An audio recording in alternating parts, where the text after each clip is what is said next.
आजचा व्हिडिओ खूप महत्त्वाचा आहे. तुम्हाला आवडला तर नक्की शेअर करसाल तुम्ही. आपल्या जीवनामध्ये, मानवी जीवनामध्ये गुरुजींचं महत्त्व, गुरुचं महत्त्व काय आहे याबद्दल व्हिडिओ आहे. आणि प्रत्येकाच्या जीवनात गुरु असतो, ज्याला यशस्वी मिळवण्यामागे त्या गुरुजींचा हात असतो. आपल्याला माहिती आहे, साहजिक आहे की आई वडील जन्मल्यानंतर आई वडीलच आपले गुरु असतात. ते आपल्याला त्यांच्या संस्कारातून, शिकवणीमधून, त्यांच्या अनुभवातून आपल्याला शिकवत राहतात. आणि दुसरे असतात जे शिक्षक, जे आपल्याला आई वडिलांचेच एक प्रतीक असतात. ते आपल्या भारतीय संस्कृतीमध्ये शिक्षकाला एक चांगला गुरूंचा महत्त्व दिलेला आहे, एक मोठा दर्जा दिलेला आहे ना. तर ते म्हणतात ना, गुरु ब्रह्मा, गुरु विष्णू, गुरुदेव महेश्वरा. आणि मी तिसऱ्या प्रकारचा गुरुबद्दल तुम्हाला सांगणार आहे की जो गुरु तुम्हाला एक चांगलं मार्गदर्शन देईल, जो गुरु तुमच्या त्यांच्या ऐकल्याने, त्यांच्या सल्ल्याने तुमच्या जीवनामध्ये परिवर्तन झालेला आहे. तो व्यक्ती कुणीही असू शकतो. तो तुमच्यापेक्षा वयाने लहान सुद्धा असू शकतो किंवा वयाने मोठा सुद्धा असू शकतो. तो असा कुठलाही व्यक्ती हा तुमचा गुरु असू शकतो. लक्षात घ्या मित्रांनो, गुरुचं महत्व हे ज्या तुम्ही परमेश्वराला मानता ना, त्या परमेश्वरांची सुद्धा, त्या देवांची सुद्धा गुरु होते. जेवढे महापुरुष झाले, जेवढे महामानव झाले, त्या प्रत्येकाला गुरु होता. छत्रपती शिवाजी महाराज असो की छत्रपती संभाजी महाराज, पृथ्वीराज चव्हाण असो की महाराणा प्रताप असो, डॉक्टर बाबासाहेब आंबेडकर असो, महात्मा गांधीजी असो, सुभाषचंद्र बोस असो, जेवढे महामानव आहे ना, त्यांना प्रत्येकांना गुरु होता. तर मित्रांनो, तुम्हाला काय वाटतं की तुम्हाला तुमच्या जीवनामध्ये गुरूंची आवश्यकता नाही आहे? आणि तुम्हाला गुरु सुद्धा आहे, जे चांगले सल्ले तुम्हाला देतात, तुमचं चांगलं व्हावं, तुमचं भलं व्हावं, तुम्ही तुमच्या जीवनात तरक्की करावी, तुम्ही पुढे जावं, असं ज्यांना वाटते ना, तो तुमचा गुरुच आहे मित्रांनो.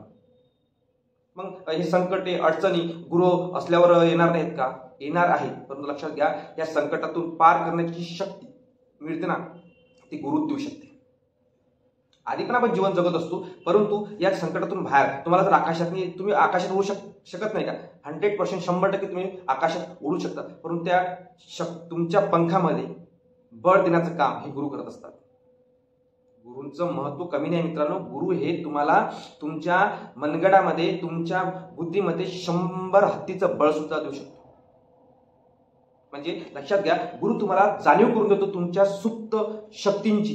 तुम्हाला माहित असेल, जेव्हा लंकेमध्ये जायचं होतं, तेव्हा हनुमान सुद्धा विचार करत होते की आता लंकेमध्ये माता सीतेला कोण आणणार, कोण शोधणार. तेव्हा हनुमानाला त्यांच्या सुप्त शक्तींची जाणीव करून दिली. आणि तेव्हा ते एका उडीमध्ये माता सीतेला आणायला गेले, शोधायला गेले. ते कोण होते जाणीव करून देणारे? त्यांचं नाव कमेंटमध्ये टाईप करून पाठवा मला, मी वाचतो नक्की. लक्षात घ्या की देवाला सुद्धा गरज पडली. जेवढे आपण ज्या देवाला मानता तुम्ही, ते कुठल्याही धर्माचे देव असो, प्रत्येक देवाला गुरु होते. भगवान राम, भगवान कृष्ण, हनुमान, भगवान महादेव, प्रत्येकाला गुरु होते, त्यांचा गुरु होते. लक्षात घ्या, हे जे विश्व आहे ना, हे विश्व एका शक्तीमुळे चालतं. आणि ही शक्ती, एनर्जी, हे आपल्याला गुरुच्या सानिध्यात राहूनच मिळते. गुरु कोण असतो? गुरु हाच असतो जो तुम्हाला अंधारातून प्रकाशाकडे नेतो, अधर्मातून धर्माकडे नेतो, असत्यातून सत्याकडे तुम्हाला बाहेर आणतो. लक्षात घ्या की जेव्हा आपल्याला वाटतं आपल्या जीवनातील संकट आहे, अडचणी आहे, अशा अडचणीमधून गुरु तुम्हाला चांगला मार्ग देऊ शकतो. मी म्हणत नाही की गुरु तुम्ही असा XYZ व्यक्तींना म्हणा. गुरु हा कोणीही असू शकतो. तुम्ही सुद्धा कोणाचे गुरु असू शकता. लक्षात घ्या की एक डग्लस बॅडर नावाचा व्यक्ती असतो इंग्लंड मधला. आणि तो कोण असतो? एक वैमानिक असतो, जो युद्ध विमानाचा एक वैमानिक असतो, विमान चालवणारा. आणि त्याला खूप म्हणजे इंटरेस्ट असतो विमान चालवण्याचा. वेगवेगळ्या प्रकारे विमान चालवणे, उलट करून, सर्क करून, लगेच स्पीडमध्ये चालवणं. आणि एक दिवस काय होतं, त्याचा ऍक्सिडेंट होतो. आणि ऍक्सिडेंटमध्ये त्याचे दोन्ही पाय तो गमावतो. आणि नंतर त्याला कृत्रिम पाय बसवले जाते, दोन्ही पाय. आणि त्यावेळेस जे लोक होते त्याच्यासोबत, ते म्हणायचे, अरे आता हे काहीच करू शकणार नाही. पण लक्षात घ्या, लोकांनी फक्त त्याचं बाह्य स्वरूप पाहिलं, आतमधली ऊर्जा पाहिलीच नाही, आतमधली त्याच्या शक्ती पाहिलीच नाही. त्यानंतर काय झालं तुम्ही ऐकलं असाल, बॅडर, त्याला बॅडर म्हणतो आपण.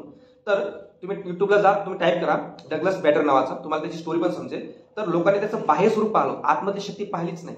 आणि नंतर तो 3 वेळा, दुसऱ्या महायुद्धामध्ये 3 वेळा जर्मनीला सापडतो, पण वेगवेगळ्या सापडतो तो. आणि त्याच्यातून सुद्धा निसटतो. आणि त्यानं खूप मोठं काम केलेलं आहे नंतर. आणि म्हणून इंग्लंड सरकारनं त्याला मोठा पुरस्कार सुद्धा दिला. लक्षात घ्या, माणूस हा शरीराने मजबूत नसतो, तर तो मनाने मजबूत असतो. तुम्हाला जर प्रश्न केला की शरीरामध्ये शक्ती आहे की मनामध्ये शक्ती आहे, कमेंट करा. तुम्हाला काय वाटतं, कशामध्ये शक्ती आहे? मनामध्ये शक्ती आहे की शरीरामध्ये शक्ती आहे? मनामध्ये शक्ती असेल तर 1 टाईप करा, आणि तुम्हाला वाटत असेल शरीरामध्ये शक्ती असते तर 2 टाईप करा.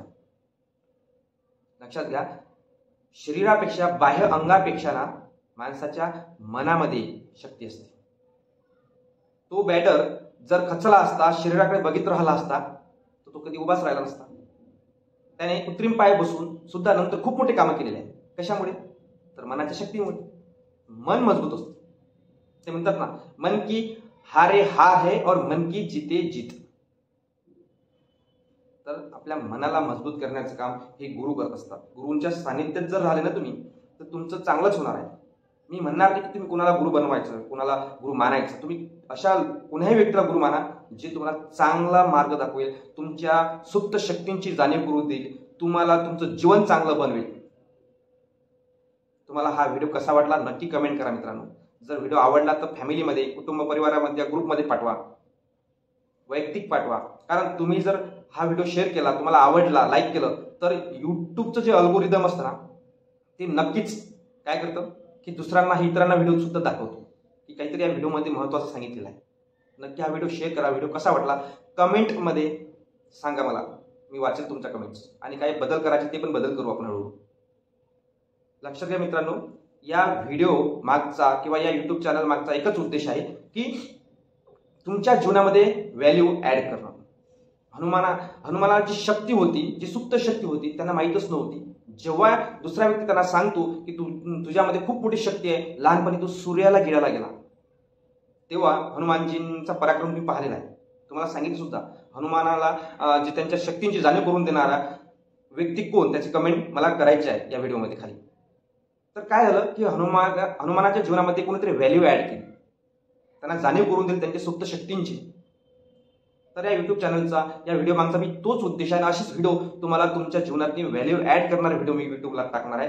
तर असे व्हिडिओ नेहमी मिळवण्यासाठी, ऐकण्यासाठी तुम्ही आत्ताच सबस्क्राईब करा चॅनलला, त्या बेल आयकॉनला हिट करा, म्हणजे नवीन नोटिफिकेशन तुम्हाला मिळेल.